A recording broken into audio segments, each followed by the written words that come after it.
we go immediately to Quran and Sunnah, right? But unfortunately, when it comes to our lifestyle, very few of us go to draw inspiration from Prophet Muhammad Sallallahu.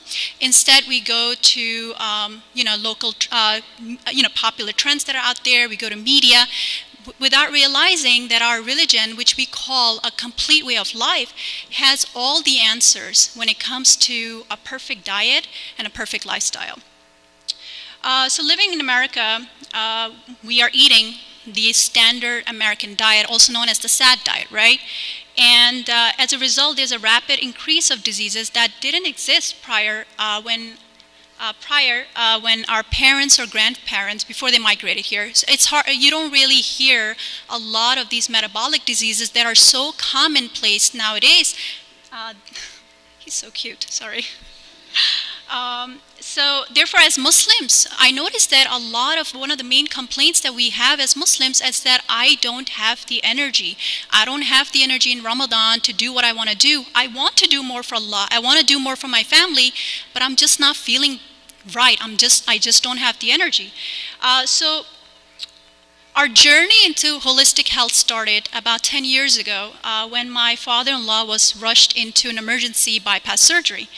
And he was not overweight. He's a doctor by profession, and he ate what we believe to be a healthy diet. He replaced, all the butters with the margarine, which was believed to be healthy. Didn't eat the eggs, didn't have meat, and ate predominantly a diet full of grains. So it was like an eye opener for us because we started looking at ourselves. We're like, wow, if he has a progressive heart disease and he doesn't have junk food like we do, then what is in store for my husband and I, because my husband has the same genes. So we started digging further, and what we learned is that what is marketed as healthy, it's really very unhealthy, and it's quite misleading what the media tell us, right? The typical diet that we have in America is full of pesticides, full of toxins, and countless other triggers for autoimmune diseases, and as well as inflammatory conditions. Now, I know most of us know someone that all of a sudden they're like, you know what, I grew up fine, but as soon as I turned 20, 25, I developed allergies, right?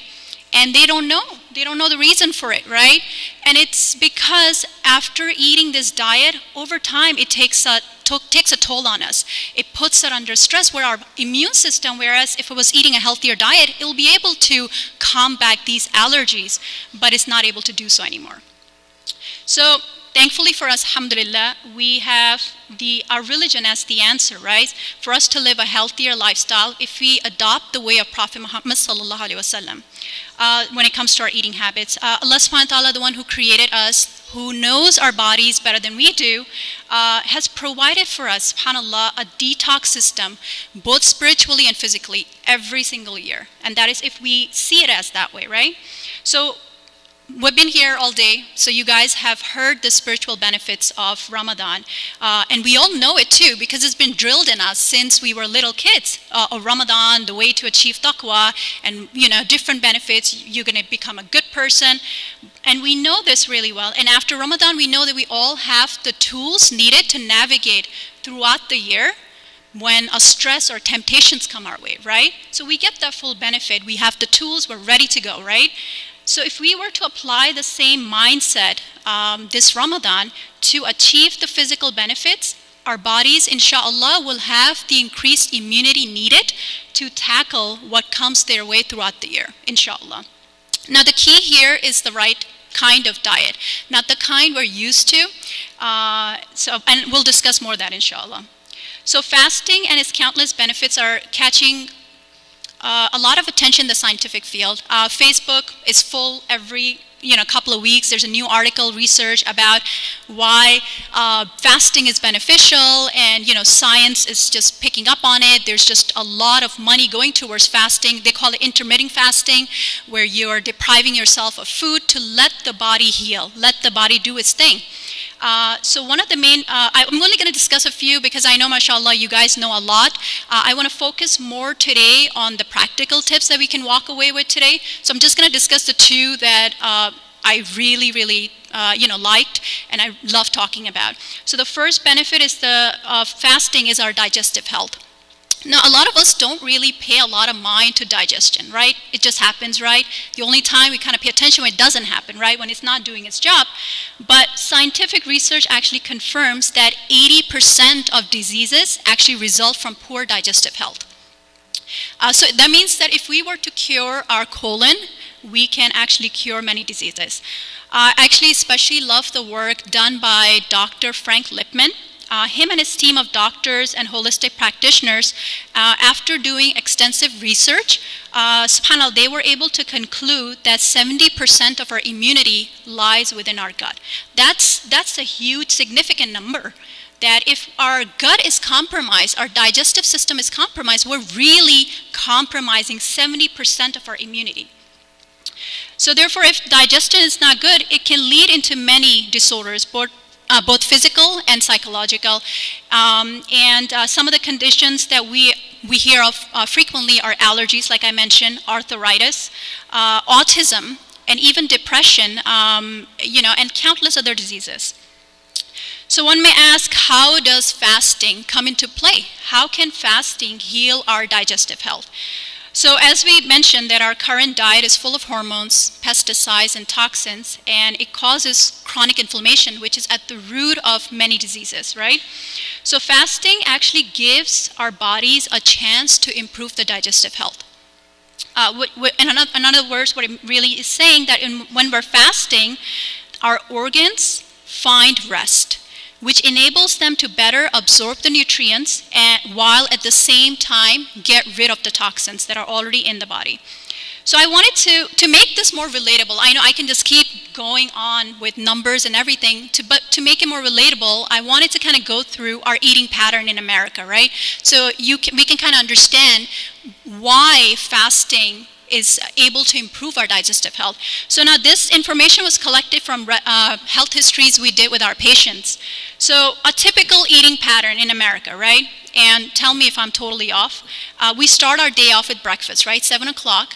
Typically we have cereal, eggs, cheese, something small, something on the go, right? And if we're blessed with desi roots, then sometimes an occasional paratha, right? In the mornings, and on over the weekend is sometimes halwa puri, which the restaurants around here make it really easy, subhanAllah. And around 10 o'clock, everybody wants to have a snack, right? Because that's what we do in America. We have snacks, right? So our go-to choice usually for snack is granola bars or yogurt, because it's marketed as full of whole grains or full serving of fruit and vegetables, right? You got these yogurts, you got like vegetables in there, everything. But what we don't realize is that if you look at the labels, it has as much sugar as a bar of candy, unfortunately. And then lunch rolls around 12 o'clock for all of us. And whether we're hungry or not, because it's convenient, it's accessible, we like to go out, right? And because, mashallah, we are amazing Muslims and we love to take our, colleagues out for dawah, right? Falafel is the way to dawah, right? So we take them out to like local restaurants, right? We got Damasis, we got Andalus, we got so many options, right? And, we got unlimited options of sides, we got unlimited options of meat and rice. I mean, you can go all out, right? And then by 3 p.m., one of the major complaints that most of our patients had is that they just did not have the energy to continue until 5 p.m. to go home, to pick up their kids. They were just feeling down and lethargic.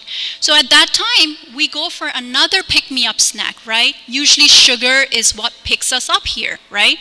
And the drive back home is another struggle. Usually we are not able to make it unless we have like a latte or something to help us. And then finally, it's dinner time.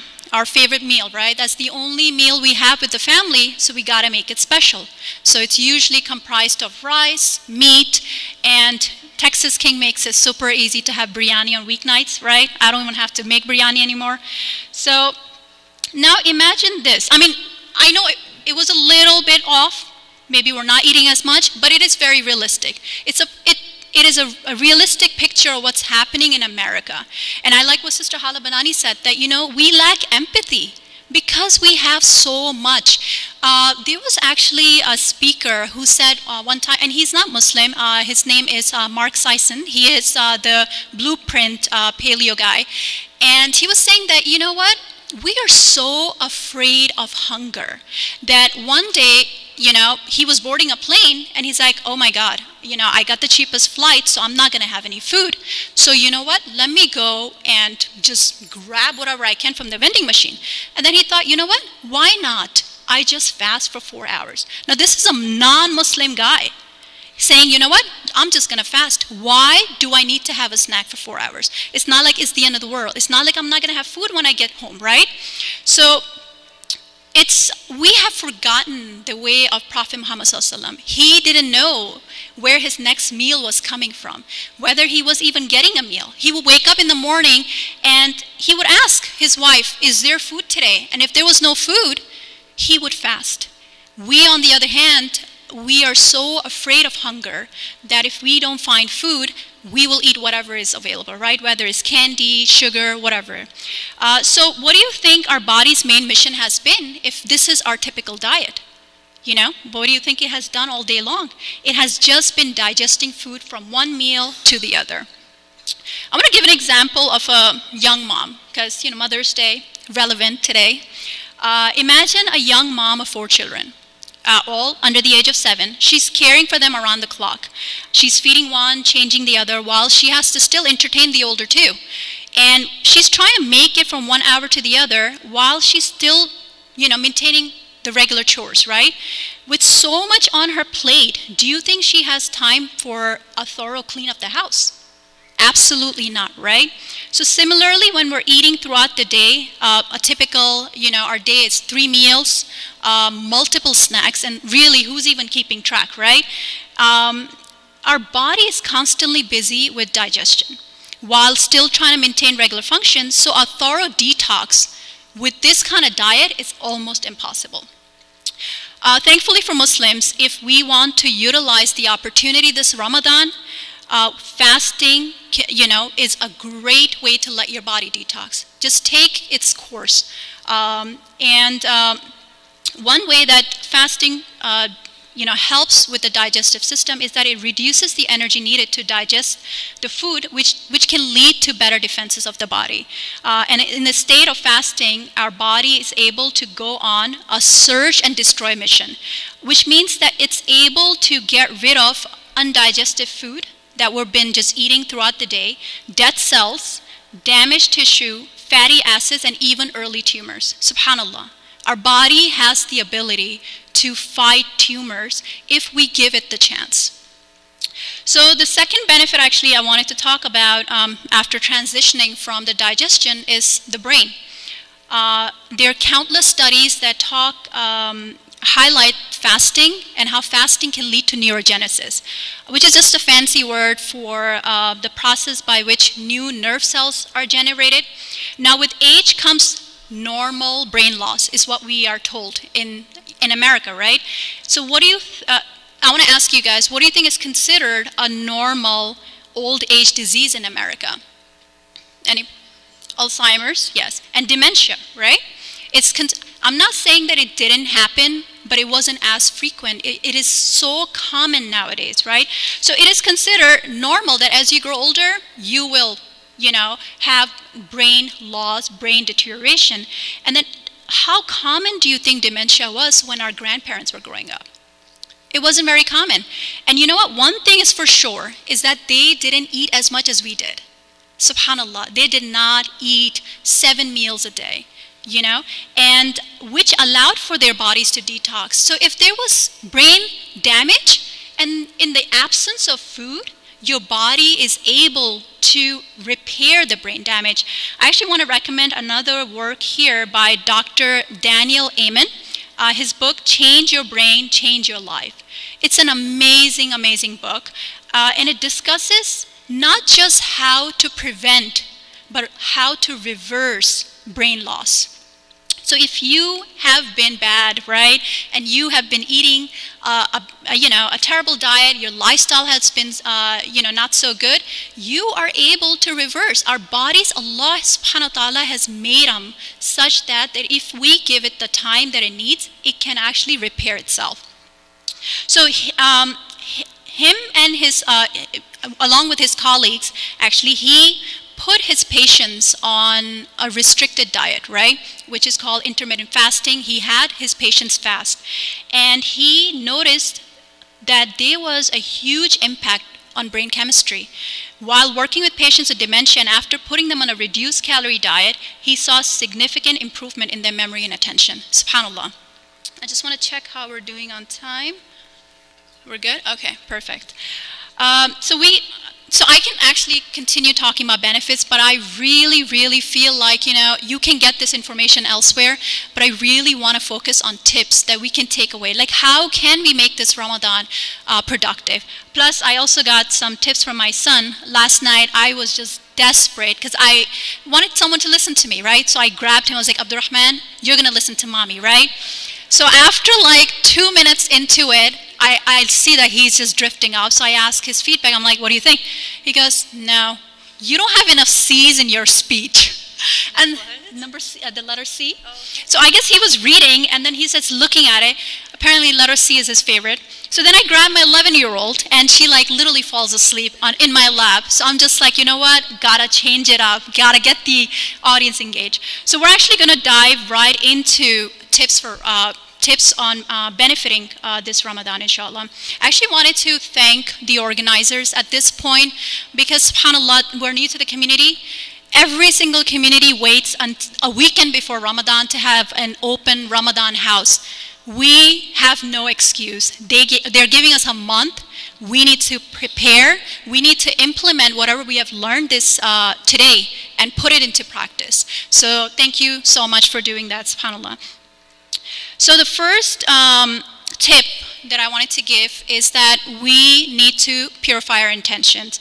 Whether spiritual or physical, our intentions should always be for the sake of Allah subhanahu wa ta'ala.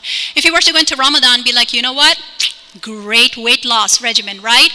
We are going to get just weight loss out of it. We're not going to get the benefit of fasting spiritually, right? But if we were to make intention for the sake of Allah, then you know what? We will get both benefits out of it. And earlier on when we started this journey into educating people to eat healthier, one of the inspiration was our Prophet Muhammad sallallahu alaihi wasallam and his hadith, where he said, a strong believer is better and more beloved to Allah than a weak believer. And there is good in everyone.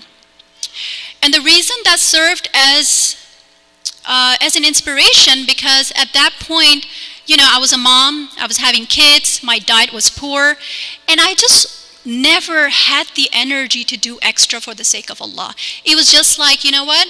I'm just barely getting by. Alhamdulillah, the kids are in bed at 7, and you know what? Usually I will conk out with them. I didn't have the extra time.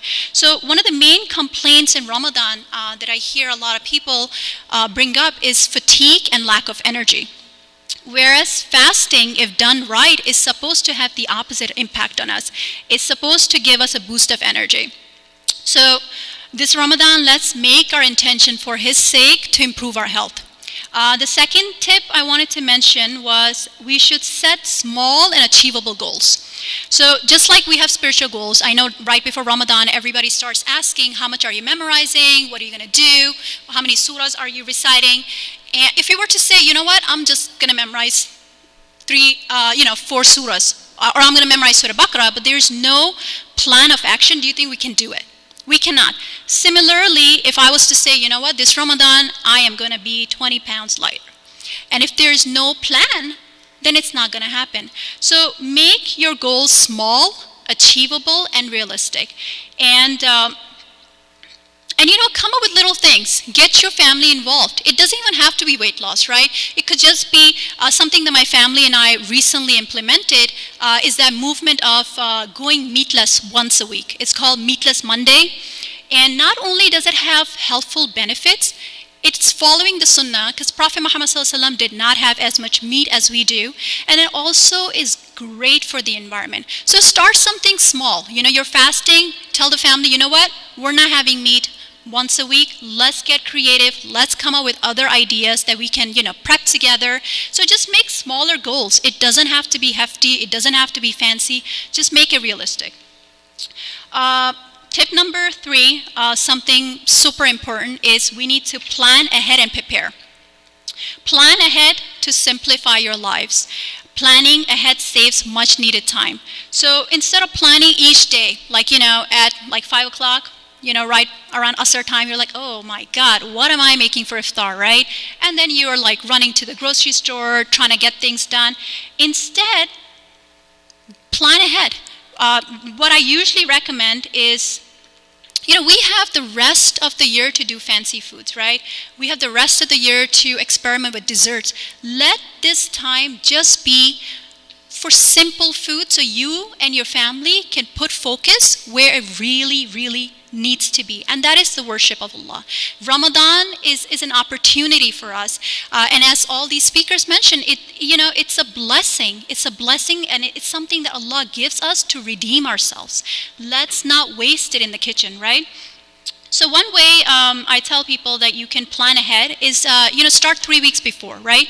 Sit your family down. It's always beneficial. If you were to come up with a menu plan, it's not going to be every iftar, one child's going to be like, you know what, I don't like this, I don't like that. Get the children involved. If you're single, get your mom and dad involved, get your siblings involved, and come up with a meal plan. Just write down 30 things that you're going to make. And then 2 weeks before, just stock up on the staple food, pantry items, pasta, things like that, things that you don't need to, necessarily go out in the heat and buy, right? And usually when you're fasting, you want to buy the whole store. So, and that's not just, so just, plan ahead so then when you are making those trips, it's thought out, you know exactly what you're getting and you're going in and out, inshallah. And then 1 week before, I recommend is that, start prepping the food. You can cook a lot of things ahead of time and freeze it, right? We don't have to have fresh food. We have fresh food every single, throughout the year. Let this month be about you and about worshiping Allah subhanahu wa ta'ala. And one thing that I recommend is, ladies, crock pot is your friend. Sharmeen understands me, right? Seriously, if you were to just, marinate the meat, put in the freezer, right around 5 o'clock, as you're just rolling out of your nap, just throw the meat, throw the vegetables, whatever you have in the crock pot. Let the crock pot do your cooking. You don't need to be in the kitchen. Let it do the work for you, right? So I actually wanted to share something with you guys. So, I won't feel comfortable talking about this tip if I had not implemented it myself, right? So about 2 years ago, I did this with my friend in New Jersey, where we planned ahead. We wanted to see if it's realistic. Is it something that's doable? And we did. We helped each other out. We got together 2 days, and we, did meal prep. We came up with a menu and everything. And you know what? I kid you not. In Ramadan, we logged how much time we saved from not cooking every single day, not needing to do grocery shopping every single day, and we saved close to 66 hours. That's a huge number. That is a huge number, subhanAllah. And can you imagine how much extra ibadah can be done in that time saved? When we're doing something day to day, we don't realize how much time is being consumed. But planning really, really saves a lot of time. And I also want to talk to the brothers. I don't want them to feel left out in meal planning. I really, really encourage the brothers to get involved with the sisters, help them out, because when women get time to do extra worship, trust me, you are ultimately happy too with it. Because we're in a good mood. We are, when we're in a good mood, everybody's in a good mood. And when we're not in a good mood, what happens, right? So that is tip number 3, plan ahead. Tip number 4, suhoor. I've always seen the two extremes, the people that completely forego suhoor or people that go all out at suhoor time, right? But I say find moderation. Moderation is the way of the Prophet Muhammad sallallahu alaihi wasallam, right? Go with something light and fulfilling. Get out of your comfort zone. And as Sister Halabanani talked about empathy, it's okay to feel hungry. It's okay, right? And we feel, at the other hand, that we have to consume the whole day's worth of calorie at suhoor time, right? In order to make it till iftar time, but we don't need to do that. Eating light suhoor, the benefit of that is that your body is still able to continue with the detox process. And if you were to, weigh it down with paratha and like I don't know what else people eat, right? Then it's going to be taking time to digest that food rather than, the main mission, which is detoxification. We need that. Tip number 5 is we need to break our fast with an energizing iftar. How many of you guys know what IBS stand for? Not you. Yeah. Okay, I want to know actually. Very good. In medical field it does. But in our field it stands for, are you ready? Iftar binging syndrome. I'm not kidding with you. And it doesn't come out throughout the year. You only see this disease once a year at Ramadan time, right when you have that iftar in front of you, right? And you know what? It's normal. We're humans, right? Sister Hala was talking about empowerment, right? Self-control, right? It's hard. It's hard. And that's why we have Ramadan. So just like she was saying that we need to apply empowerment to other aspects of our lives, to, things that we desire, we need to apply that to food. As well. So some of the ideas for iftar, always start with, I recommend warm water with honey or warm water with lemon. It's great to flush out the toxins in your body and have dates with it. Have fresh vegetables and fruit, and have soup. Soup is great. It's great, subhanAllah. It's a great detox, and it's great as a nourishment. And you know what this will ensure? It will ensure that you're not going all crazy at dinner time, right? Because you have filled yourself with fluids, you got your serving of vegetables and fruit, so you're not going crazy at dinner time. You are just eating in moderation, and therefore you are active during Tarawih time, right? And that's the main purpose. We want to have the energy for Allah subhanahu wa ta'ala. We want to be present for Him in those blessed nights. We don't want to be there like, are we at number 8 yet? Are we at, have we done 8 rak'ah yet? No, I want us to enjoy Ramadan. And that's one way to do it, is to have a healthier, a lighter iftar. I actually wanted to share a story about Imam. We had, alhamdulillah, the immense pleasure of getting to know him and his family in Richmond, Virginia. So he is a revert, mashallah, and he traveled all over the world seeking the knowledge of Allah subhanahu wa ta'ala, and he lived in many Muslim countries. So he had the privilege of breaking fast with many different cultures, right? And subhanallah, after traveling all over the world, the Imam ends up settling in a predominantly Indo-Pak community. So first Ramadan was a shocker for this guy, right? When it's time for iftar, he's waiting and they're setting out tables and they bring out the best fried food of all different kinds. So he's waiting, he's like, okay, where's the soup? He goes, soup? Who drinks soup at iftar? We're hungry, we want the fried food, right? So he came to us and he's just like, you know what? I have broke my fast in so many different cultures. Not a single culture do they break their fast with fried food, right? It's usually soup. It's something nourishing because your body just did a detox. We need something to flush out the toxins, right? Tip number 6 is hydration. We all know we need to hydrate. It's Ramadan, it's June, and it's Texas. We are in for a surprise. It's our first Ramadan here. So it's important to hydrate. And just so we are on the same page, I just want to clarify, soda is not water. Okay? So don't go for sodas, don't go for the sugary drinks, go for water. Go for water, go for soup. If you're one of those people that don't like the taste of water, add a little bit lemon in it, add a little bit honey in it. Or you know what, even green tea is amazing. But don't compromise. Don't compromise what your body has done for 16 hours just because that 5 minutes were hasty. Just because that 5 minutes we just need to grab whatever we can and just eat it. Tip number 7 is portion control. And by the way, I just wanted to make sure we give the credit where it's due. Jenny Craig is not the first person that came up with portion control. Our Prophet Muhammad ﷺ did, actually, when he said in a hadith, the son of Adam does not fill a vessel worse than his stomach. It is sufficient for the son of Adam a few morsels to stand up straight. Subhanallah. And if he must eat more, then a third for his food, a third for his drink, and a third for breathing. Subhanallah. How many of us follow this? We don't, right? And instead, at iftar time, we're filling ourselves with food that we're finding it hard to even move after iftar, right?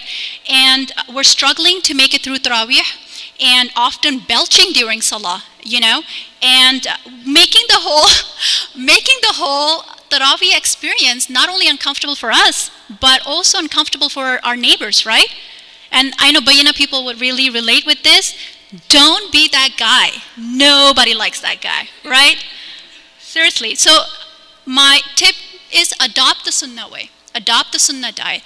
Be the person who implements the 1/3 portion control rule the Prophet ﷺ has given. And you know what? Surprisingly, as we are studying different modalities in holistic health, it's there in Ayurvedic medicine, it's there in traditional Chinese medicine. It's a concept that people actually really, really abide by, to leave room for breathing, to leave room for your body to do its thing, right?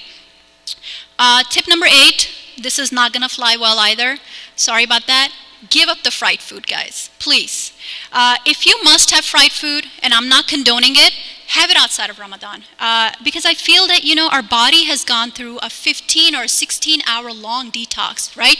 We don't want to poison it with foods that are full of free radicals, food that the body is unable to digest, Instead, just ditch the pakoras, man. Just ditch it. We don't need it. Ain't nobody got time for that. Your wife doesn't have time to make it, and your body doesn't have time to digest it. Just give it up. Tip number 9, find support. Find a partner in crime. And like I said before, get your family involved. I cannot emphasize enough. Studies have shown that when you embark on any lifestyle changes and you have a support group, you're more likely to be successful. And Sister Halamanani will tell you, even psychologically, you just feel empowered when you have a buddy. If you're not married, get your family, your parents, your siblings involved, get your friends involved, get a circle, have an accountability system set up where you punish your friend for having a pakora, like seriously, and you treat each other with good, nourishing food when you don't, right? And the last tip I have, and it goes hand in hand with tip number 9, is be the catalyst in your community. Be that change that you want to see in your community. So I recommend that, all of us, mashallah, like especially the sisters that I had the immense pleasure of meeting this year, they are all, and the brothers also, are very active within their community, because nobody leaves a whole year to come and learn the deen of Allah. So go back to your community and meet with the organizers and tell them, you know what? If this Ramadan, if we are to make any changes, let it be to give up soda. It kills my heart when I see little kids drinking soda in their bottles. They don't know any better. They don't know any better.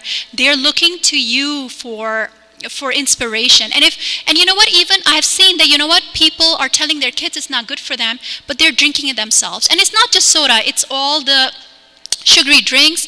It just feels like you're just drinking up your calories, and what ends up happening psychologically is that your body doesn't register as that food. So whereas you've consumed 300 calories with a drink, your body feels like it didn't have any food. And that's another complaint that we have heard, is a lot of people complain that after the month of Ramadan, they ended up gaining weight. And we have heard that, right? And that's because we are filling ourselves with empty calories and our body is not registering it. So we're still having iftari, we're still having dinner, we're still having the dessert, right? We gotta have the baklava, right? And so that's what I'm saying. So be mindful of what you're eating. And then another tip, another request that you can have with your organizers is that to just replace the fried food with fruit and vegetables. It's so much more nourishing. It's better for the body. You're setting a good example for your children. You know how I see a lot of people, patients that come to us and they're like, you know what, I am trying to make a change, but you know what, I'm blessed with bad genes. let's not pass on those genes to our children. We can do that. We can break this cycle now. So if we were tested with it, doesn't mean our kids have to be tested with it. If we improve our diet now, we can stop this cycle of metabolic diseases that are so prevalent in our society, within our communities, subhanAllah.